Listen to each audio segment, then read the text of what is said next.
जरा सोचिए, किसी पर एक जुर्म का इल्जाम लगे, उस पर केस चले और वो बरी हो जाए, तो क्या क्या उसी जुर्म के लिए उस पर दोबारा केस चलाया जा सकता है?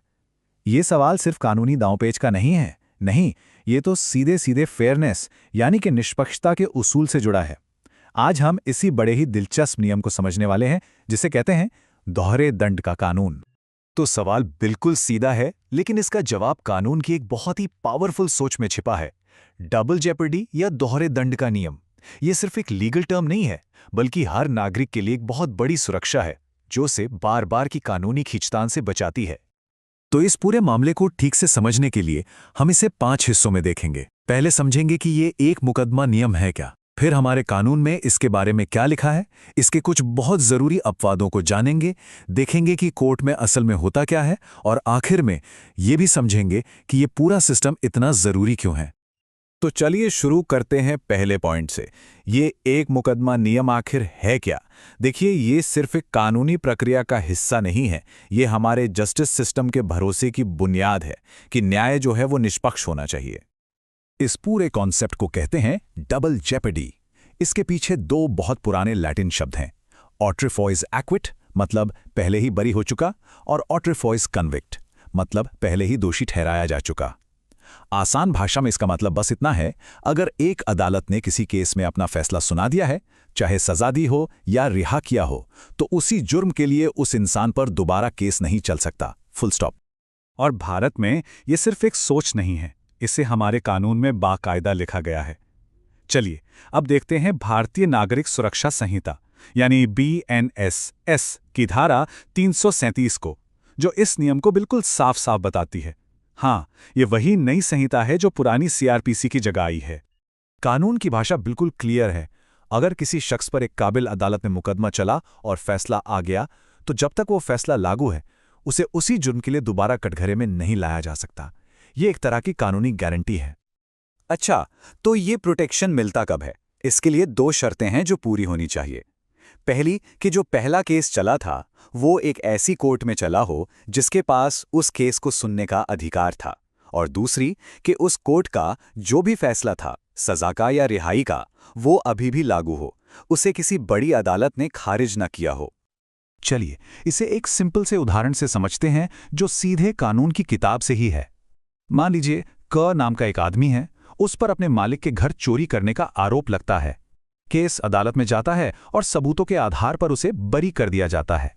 तो अब क्या होगा? कानून साफ कहता है कि क पर दोबारा मुकदमा नहीं हो सकता, न तो नौकर के तौर पर चोरी के लिए, न ही नॉर्मल चोरी के लिए, और न ही उसी घटना से जुड़े किसी और आरोप जैसे कि आपराधिक विश्वासघात के लिए। ये नियम उसे एक ही मामले में बार बार परेशान किए जाने से बचाता है। लेकिन जैसा कानून में अक्सर होता है, हर नियम पत्थर की लकीर नहीं होता। कुछ खास हालात ऐसे भी होते हैं जहां ये नियम लागू नहीं होता, और ऐसा करना भी जरूरी है ताकि न्याय हो सके। तो कौन से हैं वो हालात जहां ये नियम साइड में हो जाता है? मोटे तौर पर इसके 3 बड़े अपवाद हैं। पहला, जब दूसरा आरोप एक बिल्कुल ही अलग तरह के जुर्म का हो। दूसरा, जब उस वारदात के कुछ नए और गंभीर नतीजे बाद में सामने आए।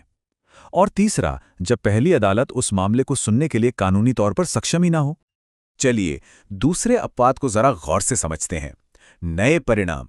मान लीजिए किसी ने कोई जुर्म किया और उसे सजा भी हो गई, लेकिन कुछ वक्त बाद उसी हरकत की वजह से कुछ ऐसा हो गया जिसके बारे में पहले ट्रायल के वक्त किसी को पता ही नहीं था।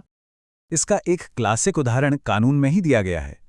क पर किसी को बुरी तरह घायल करने का केस चलता है और उसे सजा भी हो जाती है, लेकिन कुछ दिनों या महीनों बाद वो घायल इंसान उन्हीं चोटों की वजह से दम तोड़ देता है। अब इस सिचुएशन में कानून कहता है कि क पर अब गैर इरादतन हत्या का केस दोबारा चलाया जा सकता है। ऐसा क्यों? क्योंकि मौत, जो कि एक नया और कहीं ज्यादा गंभीर नतीजा है, वो पहले मुकदमे के वक्त हुआ ही नहीं था। ये नियम न्याय को एक अजीब मोड़ पर आकर रुकने से बचाता है। और तीसरा अपवाद वो जुड़ा है अक्षम न्यायालय यानी इनकॉम्पिटेंट कोर्ट से। मतलब अगर पहला केस ऐसी अदालत में चला जिसके पास किसी बड़े जुर्म की सुनवाई का अधिकार ही नहीं था, तो उस बड़े जुर्म के लिए दोबारा केस चलाया जा सकता है। जैसे मान लीजिए क को एक छोटी अदालत यानी सेकंड क्लास मजिस्ट्रेट की कोर्ट चोरी के लिए सजा देती है, पर बाद में जांच में पता चलता है कि वो सिर्फ चोरी नहीं बल्कि डकैती थी, जो कि एक बहुत संगीन जुर्म है। अब क्योंकि इस छोटी अदालत के पास डकैती का केस सुनने का अधिकार था ही नहीं, इसलिए क पर अब डकैती का मुकदमा एक बड़ी और सक्षम अदालत में चलाया जा सकता है। तो हमने नियम और उसके अपवाद तो समझ लिए, लेकिन असल दुनिया में कोर्टरूम के अंदर जज इन नियमों को लागू कैसे करते हैं? यहाँ पर चीजें और भी ज्यादा पेचीदा और दिलचस्प हो जाती हैं। यहाँ एक बहुत ही बारीक लेकिन जरूरी बात है। बीएनएसएस की धारा 337 असल में हमारे संविधान से भी एक कदम आगे बढ़कर सुरक्षा देती है। कैसे? देखिए, संविधान का आर्टिकल 22 सिर्फ उसी अपराध के लिए दोबारा मुकदमे से बचाता है, लेकिन ये धारा कहती है कि आपको उसी घटना पर आधारित किसी दूसरे अपराध के लिए भी दोबारा कटघरे में खड़ा नहीं किया जा सकता। ये एक बहुत बड़ी और वाइड प्रोटेक्शन है। एक असली केस देखते हैं, साजिद खान बनाम हरियाणा राज्य।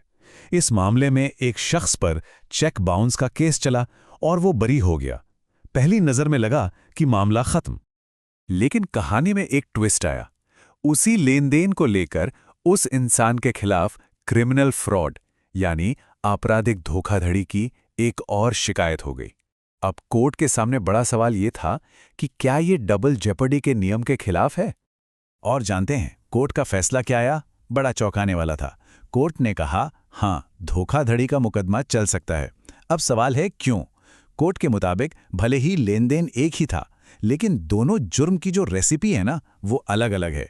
देखिए, चेक बाउंस साबित करने के लिए अलग इंग्रेडिएंट्स चाहिए और धोखाधड़ी साबित करने के लिए बिल्कुल अलग। धोखाधड़ी में यह साबित करना पड़ता है कि शुरू से ही धोखा देने का इरादा था। तो क्योंकि दोनों जुर्म के कानूनी तत्व अलग थे, इसे डबल जेपर्डी नहीं माना गया। ये सब कुछ हमें इस चर्चा के सबसे जरूरी हिस्से पर ले आता है। ये पूरा कानून असल में दो बड़ी ताकतों के बीच एक बहुत नाजुक बैलेंस बनाने की कोशिश है। एक तरफ है कानूनी कार्रवाई को खत्म करना और दूसरी तरफ है हर कीमत पर न्याय को पक्का करना। तो ये जो धारा 337 है, ये एक तराजू की तरह काम करती है। इसके एक पल्ले पर है किसी व्यक्ति की सुरक्षा, उससे बार बार सरकारी कार्रवाई की परेशानी से बचाना और केस को एक आखिरी अंजाम तक पहुंचाना, और दूसरे पल्ले पर है समाज का हित, यानी ये पक्का करना कि कोई भी अपराधी किसी कानूनी लूप होल या टेक्निकलिटी का फायदा उठाकर बच ना निकले। तो आखिर में एक सवाल के साथ इस चर्चा को खत्म करते हैं। ये जो दोहरे दंड का कानून है, इसका असली मकसद क्या है? क्या ये अदालती फैसलों की इज्जत और उनको फाइनल बनाने के लिए है, ताकि एक बार जो तय हो गया वो फिर से ना खुले? या फिर इसका मुख्य मकसद उस आरोपी के अधिकारों की रक्षा करना और उसे बेवजह की परेशानी से बचाना है? शायद इसका जवाब ही हमारी न्याय प्रणाली के असली चरित्र को दिखाता है।